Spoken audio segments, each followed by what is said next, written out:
Chapter 5, Juliette. Summary: the story that has passed. Love, he recited in a low voice, and he noticed, for the first time in his life, what a pretty sound the word love is. From the day we met. 5 years ago, on a late spring day, the man was taking a walk by the Han River with his dog. We haven't gone for a walk in so long. Why this now? The clear sky had changed its face abruptly, and soon the raindrops began to fall. Having left home in light clothes, he was taken aback by the sudden downpour. He looked around for a place to buy an umbrella, but it had been a while since he last passed a convenience store. It's true that people can't live purely in our own will. The world has its own temper. I should have finished the manuscript at home.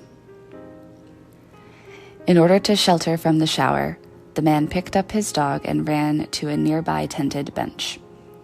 Fortunately, they did not get very wet in the rain.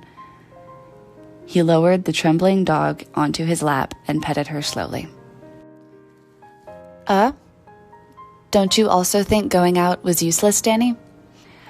We're going back home to play with toys, all right. We come out because we are feeling bad, but then we both get all drenched. He playfully rubbed his face on the dog's snout, and the dog sniffed around and buried her face in the man's lap. It was not so much as a storm, but the warm spring rain was growing little by little. Aren't those legs so short? That was the first time he heard the woman's voice in his life. An unexpected situation. The appearance of an unpredictable subject. The man startled at this abrupt question from a woman he had never seen before. I'm speaking of the dog. What breed is it? She's a Welsh Corgi. Whoa, how old? Just turned 6 months. She's still a baby. A conversation with a strange woman. She looked unaffected while he was still as disconcerted as before. Right. You're going out even though it's raining, and you didn't bring an umbrella, and she's not even wearing a leash? It's because it's the first time I'm raising a dog. The woman's clever comment had left him speechless. The man was so embarrassed that he wanted to leave his seat, but the woman had started petting the dog like it was nothing, and now his dog was just playfully nibbling at this stranger's hand with her itchy growing teeth. Look at you. You're not a shy one, You're a people person. Very different from your owner, right? Right? Haha. He let out the world's most awkward laugh. So what should I call... it's Danny. Dan. No, you. What's the name of your owner, Dana? She kept on playing with Danny, smiling brightly all the while. Danny, tail wiggling, left his lap and followed her. Not seeming to care for the falling rain, she and Danny ran a little further away, while the man stayed seated on the bench, just staring at that scene. The scene of a strange woman holding a little white umbrella under the rain, playing with his dog, laughing.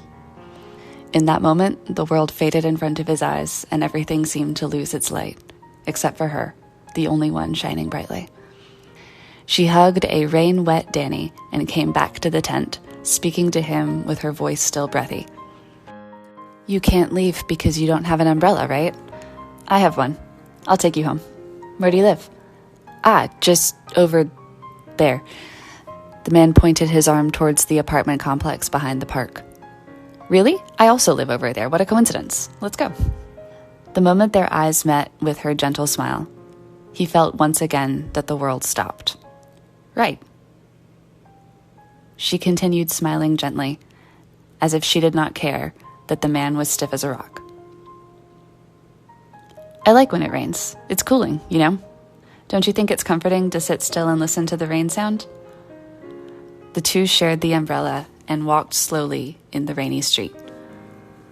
The woman hugged Danny and talked the whole time, but the man could not utter a word other than his awkward laughs here and there. Not a thing she said came through his ears. The rain-soaked tip of her hair tickling his arm slightly. The slight musky scent in the air. the breathy, thin, and cute voice that spoke in a soft tone. He did not have the mind to put aside all these fascinating sensorial stimuli and pay attention to the conversation. For only a brief moment, their shoulders met. Under the tiny umbrella, padded over by the spring rain, 3 hearts were beating, and the sound of his heart was the biggest and fastest among them. We're here. Really? It's really close, huh? I live in the building across the street. See you next time. Danny too, see ya. Without a second thought, she turned around to walk away, and he mumbled at her back. Thank you. She suddenly turned, speaking. No problem. It seemed that she had sharp ears. As the man listened to the sound of his own heart, he had a silly thought at random. Then he hurried into his home and clutched at his still pounding chest. Dan, did you see that? Danny tilted her head. He cuddled the rain-dripping Danny into his arms tightly. You little brat, you brought me Juliette as Hyungdan brought Jonghyun, just like your name. Danny had no interest in what her owner had to say. She was busy just biting and licking the man's hands. Honestly, how could this tiny thing understand the delight of such a burning emotion? The man was not the kind of person who hid from day and hated people. And it was also not that he had never dated before or had problems with women. But there was simply no doubt the moment that he saw her. A day when the world was gloomy and temperamental, that was the day he and she met for the first time. Notes. Please open your heart. I'll give you my soul. Chapter 6. Symptoms. The man was a writer. Not a famous one, but a small writer with a burning passion and his own distinct world. And just like any other artist, the man had been gifted with an emotional spirit that swung between opposite poles hundreds and thousands of times a day, to the point where he was so tired he had been considering putting the pen aside. The truth is that he had been used to going through these intensely swaying emotions for his whole life, and this was the hidden reason for why he had not written a piece that satisfied him in so many years. He was being tormented by his ever-decreasing confidence and endless self-loathing. To a man like that, the house should have been a place to rest, but even that had long ago turned into a swamp of pressure and frustration. Struggling in a chronic depression, the man eventually turned to escapism from reality, to the furthest place possible from his own home, a country halfway across the world. Before departure, he was taking Danny on an apology walk for being away so long, when he met her, as if by destiny. And since that day, the two had spent much time together in a very short period. And as if mocking his current slump, the man even began to write great things. She was a blessing. I like you. I'm really into you. It was the 3rd day, and the man and the woman met. His hasty and clumsy confession. Are you for real? Liking me? We barely know each other yet. The man had fallen for her at first sight, the first one to fall in love. Ever the impulsive decision maker, the man was caught up in his emotions. Is there a mistake as deadly as putting one's own feelings before the others? The woman rejected the young man's confession, and he was stupidly wounded. However, the man's heart was already in too deep to let the woman go like that. Just as he was slowly approaching her to make up for his error and unwind their misunderstanding, another issue came to afflict the man. The departure date for the trip he planned to escape reality was coming close. He might not have won over her heart yet, but it was harsher than anything to the man to have to be as distant from her as physically possible, and he chastised himself for buying that ticket. He thought of cancelling the trip, but he did not want to repeat the same mistake. He decided to take his time and think deeply into his heart. Were he to still feel the same as now, after spending time by himself, he would then confess again. Boarding alone in the airplane to South America, he looked deep into his heart and asked himself, could I really be deluded like she said? Am I getting too ahead of myself? Or could it be that I'm looking for any person to love because I'm bored? For the moment, his heart, out of answers, wondered whether this was love, and decided that the desire, longing, curiosity for her that spread through his body was clearly love. Love, he recited in a low voice, and he noticed for the first time in his life what a pretty sound the word love is. As if this was a serious matter, the man savoured the word love several times and covered himself with the blanket while giggling silly. I should sleep. Time goes by faster when you sleep, right? The man willed sleep to come while wishing for time to pass faster, with the heart of a child looking forward to the day of a picnic. The destination of that picnic was not the other side of the earth where he was headed to. Ironically, it was the very place he had wanted to escape from. His home, his neighborhood, his country. Because after he met her, the place that used to be a swamp of frustration to the man had turned into an amusement park full of joy and excitement. Because that was the place where she was. In the noisy airplane, the man shut his ears with earphones and closed his eyes. Notes: the only medicine is you. I can't live if I lose you.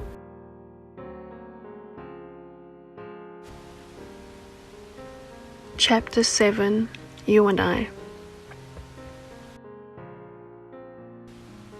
Like any other couple, their first meeting was destiny, and they were already in crisis before love even started to burn. And still, it had only been in a little over half a day. It was also all a misunderstanding due to the man's rushed heart, which was a little ridiculous looking back at it. It was the day the man finished his trip to South America and came back. Why can't I contact her? The man had his face buried on a pillow and was tearing at his hair. He kept looking back, wondering if he had done something wrong to her. Whoa! You're going to South America? Where in it? You're going alone or with a friend? Yeah, I'm going for the first time. To a couple popular places, to cool down my head. I'm going alone. South America. I'm jealous. I'd really like to go there. It seems like everything is so hot and passionate there. She hummed as she did a little excited dance with her shoulders. Looking at the woman, the man thought the heat would suit her well, but he was a little hurt over her nonchalant response to his absence. What would she say if she knew the meaning this trip had to the man? So, when are you coming back? In around 3 weeks, I think. Have a good trip. Take care of your body and don't forget to bring a gift. The man's memories could not have been mistaken. Physical distance and a 12-hour difference had not become an obstacle between them both. Whenever he sent a message, she replied right away. Sometimes she was the one to contact him first. This attitude from the woman left the man reassured to enjoy his trip. She stopped contacting him on the day he arrived back to South Korea from South America. Let me know when you're at the airport. I just got myself a car. I'll pick you up to practice my driving. That was the last message she had sent. She clearly said she would come pick me up.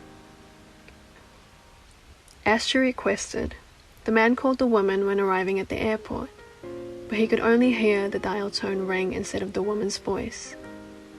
Just in case she had left her phone at home, the man waited at the airport for 3 or 4 hours, but she never showed up in the end. The man stomped away by himself. The house was quiet. Usually, Danny would be making a fuss to welcome him, but Danny too had gone with her. Who is Danny going to stay with while you're away? I'm thinking of asking a friend or my mum. But she's still a baby. Is it okay to change her environment so suddenly? I've also been worrying about that. Leave her to me. It's the same neighborhood. It'll be like going for a walk. Won't Danny be comfortable with me? Hey, how would I make it up to you? If you want to make it up, buy me some booze. Beer! It was always pleasant and fun to talk on the phone with her. Even the thought of it had him smiling automatically. But now, it was only stifling to recall the times she had made him laugh. Should I look for her? She lived in the building across the street. He had never been to the woman's place before, but that was his best bet at finding her.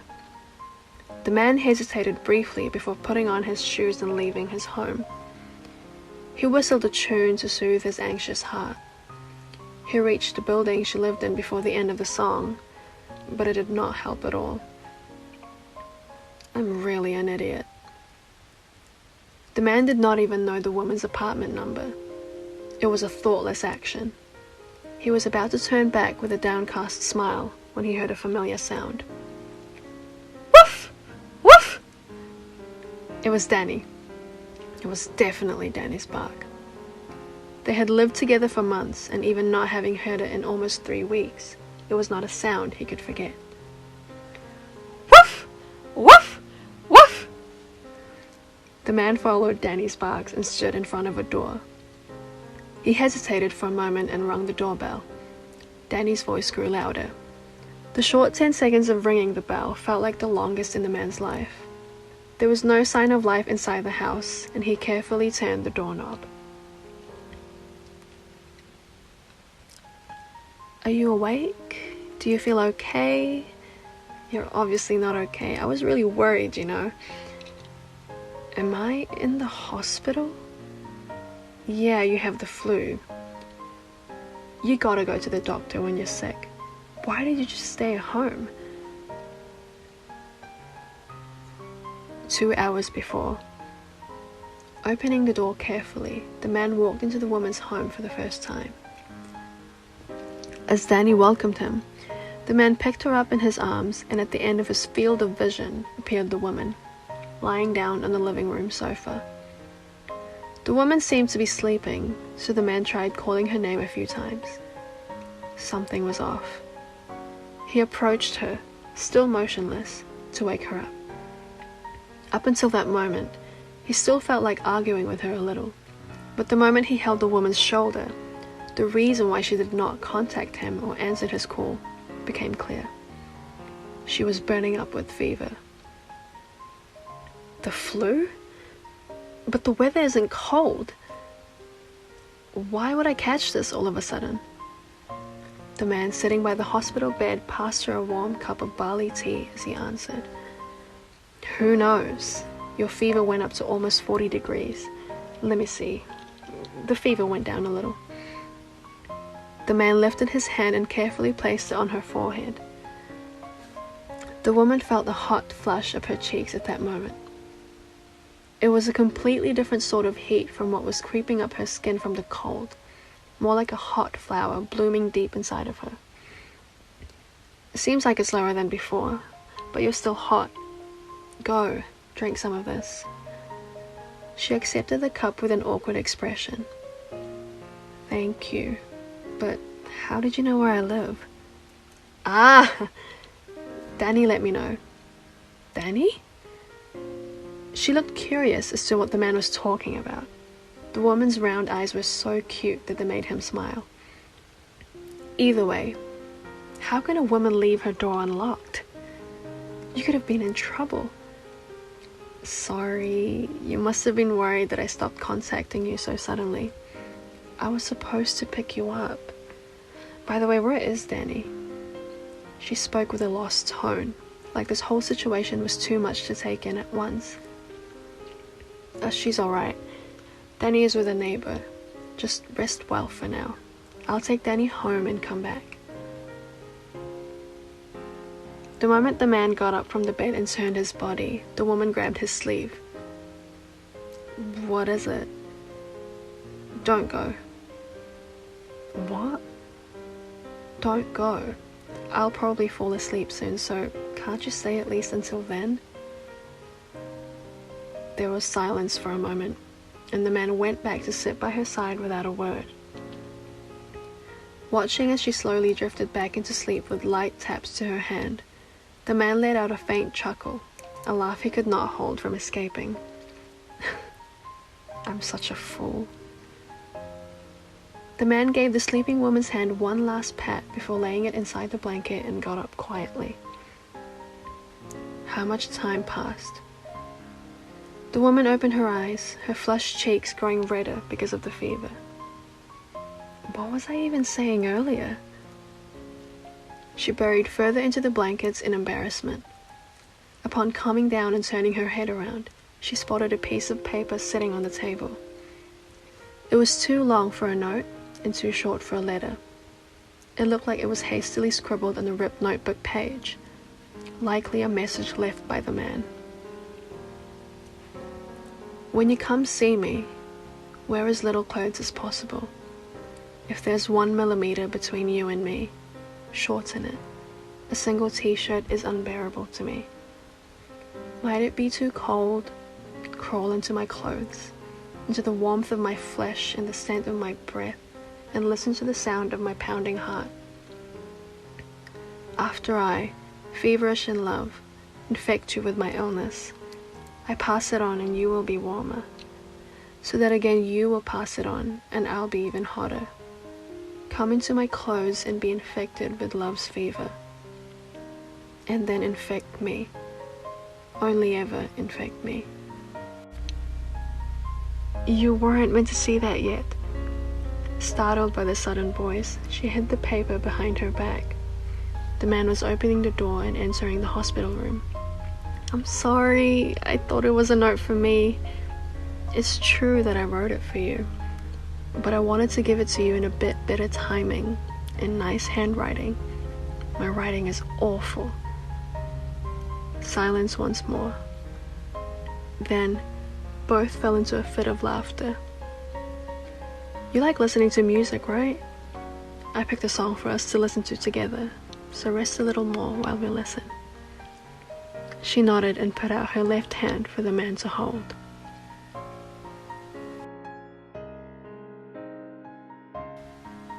I'm always waiting for what you have to tell.